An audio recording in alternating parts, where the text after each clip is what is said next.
राज्यसभा के इलेक्शन होने वाले हैं और इसी सिलसिले में कल हमारी एक मीटिंग भी हुई थी हमारे, जिसमें सीनियर लीडर थे, हमारे एमएलए हजरात वहाँ थे। इसको लेके कि हमारा क्या होना चाहिए, राय अमल हमारा क्या होना चाहिए। जैसा कि आपको मैंने पहले भी बताया कि फारूक साहब का फोन आया था मुझे कई दिन पहले कि भाई अ, हमें आपकी वोट की जरूरत है। और मैंने उनसे कहा था कि हमें बेशक हम आपको वोट दे सकते हैं, पर हमारी एक दो शर्तें हैं। एक तो जो हमारे बिल्स हैं, जिसमें लैंड रेगुलराइजेशन का बिल बड़ा इम्पोर्टेंट है। जैसे आपने देखा कि पूरे मुल्क में जिस तरह बुलडोजर चला, यहाँ भी काफी जगहों पे बुलडोजर चला, जहाँ सरकारी लैंड में जो गरीब लोगों ने कोई घर बनाया था कास्तराय में, 4 मरले, 8 मरले, 10 मरले, उनके ऊपर पिछले 2019 से लेके आज तक उनके सर पे तलवार लटक रही है। हम चाहते थे ये तलवार हट जाए, वो लोग भी जीना इज्जत से जिए। इसमें शेड्यूल्ड ट्राइब कम्युनिटी के लोग ज्यादा इसमें शिकार होते हैं। जैसे हमने जम्मू के सांबा हो, कुटवा हो, उन इलाकों में देखा, कश्मीर में भी बहुत ज्यादा हुआ। और दूसरा ये जो यहाँ सैकड़ों सालों से जो होटल यहाँ चलाते थे, होटल वाले थे, मैंने पहले भी कहा, होटल वाले जो हमसे ज्यादा नेशनल कॉन्फ्रेंस के नजदीक रहे हैं, क्योंकि नेशनल कॉन्फ्रेंस 60 साल सरकार में रही, हम सिर्फ 6 साल में रहे, तो इसलिए उनके साथ उनका ज्यादा ताना बाना है। मगर आज वो भी खतरे में है। वो होटल वालों की जो लीज है वो भी खतरे में है। उनको भी कहा जाता है कि उनकी लीज खत्म करके उस पे ऑप्शन की बात की जाती है, जिसकी वजह से जो कश्मीरी यहाँ इसके पास होटल की लीज है वो खत्म करके बाहर के लोगों के हाथों में दी जाएगी। और ये हम इसको हम सही नहीं समझते। हम समझते हैं कि 370 का जो असली मुद्दा है वो जम्मू कश्मीर की जमीन को बचाना है, कैसे बचाए, और खत्म भी इसलिए किया गया है। तो अब इसको देखते हुए हमने वजीर साहब ने एक बिल लाया है कि रेगुलराइज होना चाहिए। जो गरीब लोगों के पास घास चराई में मकान है, दुकान है, जो है, उसको रेगुलराइज किया जाना चाहिए। उनको उसकी ओनरशिप मिलनी चाहिए, मालिकाना हुकूक मिलना चाहिए। इसी तरह जो होटल वाले आज सैकड़ों सालों से होटल चला रहे हैं, यहाँ कोई 150-150 पुराना होटल की लीज चल रही है, तो उनसे, उनके हाथों से छीन के वो बाहर के लोगों को दिए जाने का रास्ता हमवार नहीं किया जाना चाहिए। ये एक हमारा बिल था और मैंने फारूक साहब से जिक्र किया कि आप हमारे बिल पास करने में हमारी मदद कीजिए। आपके पास मेजोरिटी है, स्पीकर आपका है, असेंबली आपकी है। तो आपको याद होगा कि जब मैंने इस बिल का जिक्र किया तो उस वक्त सुनील शर्मा ने कहा था कि हम देखेंगे ये बिल कैसे आएगा, थ्रेटन किया था, और इस बिल को लैंड जहाद का नाम दिया। तो मैं उम्मीद करती हूँ कि नेशनल कॉन्फ्रेंस ने जो एक हिसाब से एश्योरेंस दी, क्योंकि कल शमी ओबराय भी मेरे पास आए थे, उन्होंने भी कहा, उमर साहब ने भी कहा कि भाई जो भी प्रो पीपल बिल होगा हम उसको ऑब्स्ट्रक्ट नहीं करेंगे। तो मैं उम्मीद रखती हूँ कि हम जो इस वक्त पीडीपी 3 वोट लेके बीजेपी को दूर रखने के लिए एक ऐसी जमात को वोट डाल रहे हैं जो मेरे ख्याल में उस लायक नहीं है।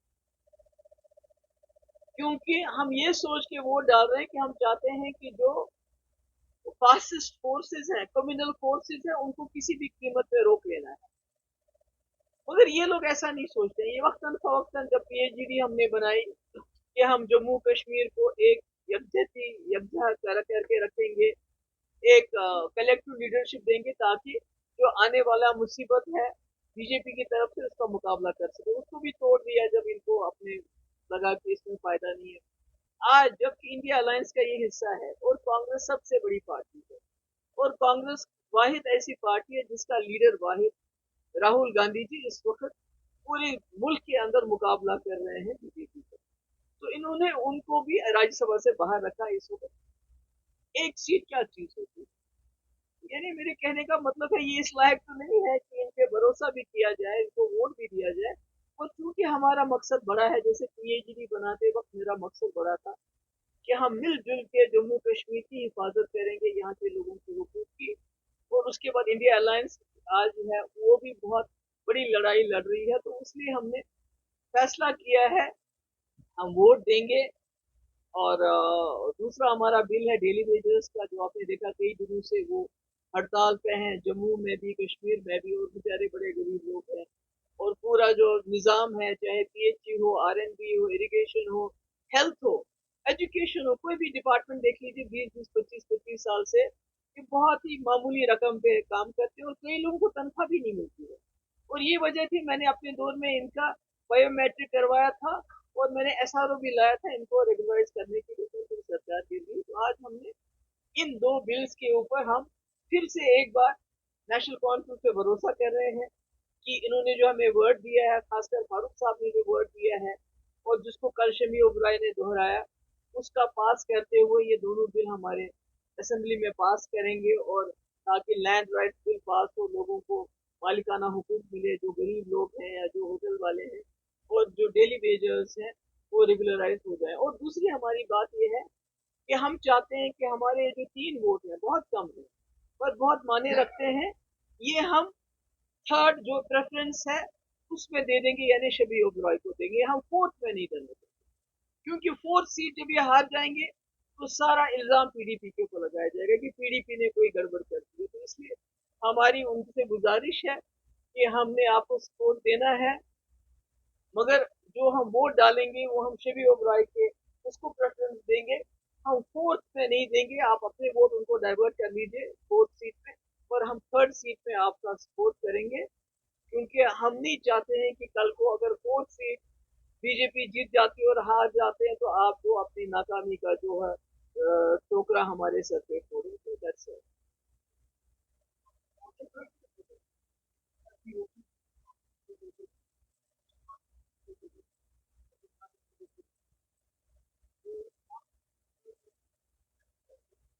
मैंने नहीं कहा ऑब्स्ट्रक्ट करेंगे, मैंने कहा उमर साहब ने कहा कि अगर कोई जो प्रो पीपल बिल होगा हम उसको ऑब्स्ट्रक्ट नहीं करेंगे। और हमने ये भी कहा कि अगर सरकार को हमारा बिल पसंद नहीं है वो अपना बिल ले आए, गवर्नमेंट बिल, ये बचकाना हरकतें नहीं कि प्राइवेट, वो क्यों प्राइवेट मेंबर बिल लाएंगे, वो तो सरकार में है ना।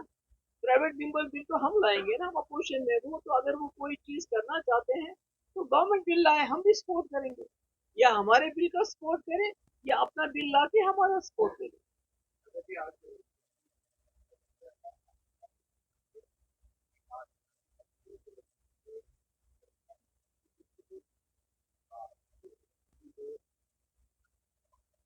नहीं वो तो वही नहीं, दूसरा जो हमने एमनेस्टी लाया था बिजली को लेकर, तो वन टाइम एक बार माफी मिलनी चाहिए। क्योंकि आपको पता है जब से स्मार्ट मीटर लगे हैं, जिसके मुखालफत उमर साहब इलेक्शन से पहले करते थे और यहाँ 200 यूनिट बिजली फ्री भी देना चाहते थे, आज स्मार्ट मीटरों ने जम्मू कश्मीर के लोगों की कमर तोड़ दी। तो हमने एक लाया था रेजोल्यूशन, फयाज साहब ने लाया था, ये कह के कि वन टाइम एमनेस्टी मिलनी चाहिए लोगों को, खासकर गरीब लोगों को जो वो इतना बिल नहीं दे पाते हैं। तो उसको भी रिजेक्ट किया, इसको भी रिजेक्ट किया। तो मगर मैं चाहती हूँ कि बिल को जो है उसको एक्सेप्ट करना चाहिए। अभी मेरे ख्याल में ये ball is in their court, ये लोगों की अदालत में है। चाहे हमारा लैंड का बिल है, चाहे हमारा डेलीवेजर का बिल है, ये इसका फैसला अगर इन्होंने असेंबली में नहीं किया तो फिर लोगों की अदालत में इसका फैसला होगा। Thank you so much.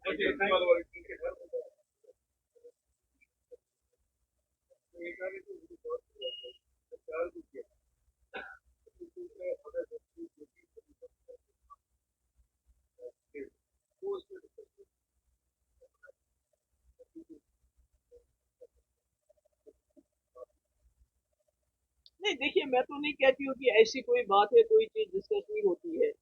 370 भी सब ड्यूटीज था, बीजेपी हर जगह 370 की बात करती है, कहाँ 370 की बात है।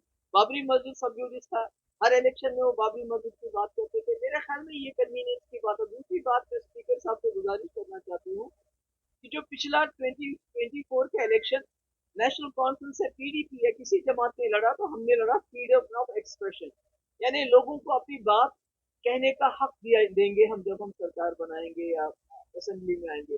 आज उसको फिर से दबाया जा रहा है, क्योंकि मैंने सुना जो भी जर्नलिस्ट हैं, मीडिया के लोग हैं, बहुत सिलेक्टिव उसमें उनको अंदर आने दिया जाता है। असेंबली के अंदर बहुत सिलेक्टिव हो रहा है। आम जिस तरह हमारे वक्त में जितने भी लोग आते थे, जो चाहते थे दिखाते थे, बोलते थे, उस पे काफी ज्यादा उनको बताया गया है कि ऐसे नहीं करना है। तो तीसरा मैं, मुझे ध्यान आया कि मैं उमर साहब से कहना चाहती हूँ कि इन्होंने, सुनील शर्मा ने हमको धमकी दी है कि आपका बिल असेंबली में नहीं आएगा, ये लैंड जहाज का बिल है। तो मैं उम्मीद करती हूँ कि उमर साहब उसके बीजेपी के एजेंडे की पासदारी नहीं करेंगे। वो इस बिल को देखेंगे, असेंबली में आएगा भी और उसको पास भी कर देंगे। अगर वो ऐसा नहीं करते तो फिर लोगों को फैसला करना पड़ेगा कि बीजेपी के एजेंडे को इम्प्लीमेंट जम्मू कश्मीर में कौन कर रहा है। Thank you. उनके पास 50 नंबर है, नेशनल कॉन्फ्रेंस के पास 50 नंबर है, बिल्कुल पास कर सकते हैं बिल को, उसको तो कोई नहीं रोक सकता। और हमारी बिल में कोई टेक्निकल एंटी नेशनल बिल नहीं है। अब देखिए ना, सुनील शर्मा ने कहा कि ये लैंड जहाज का बिल है, ये एंटी नेशनल बिल है।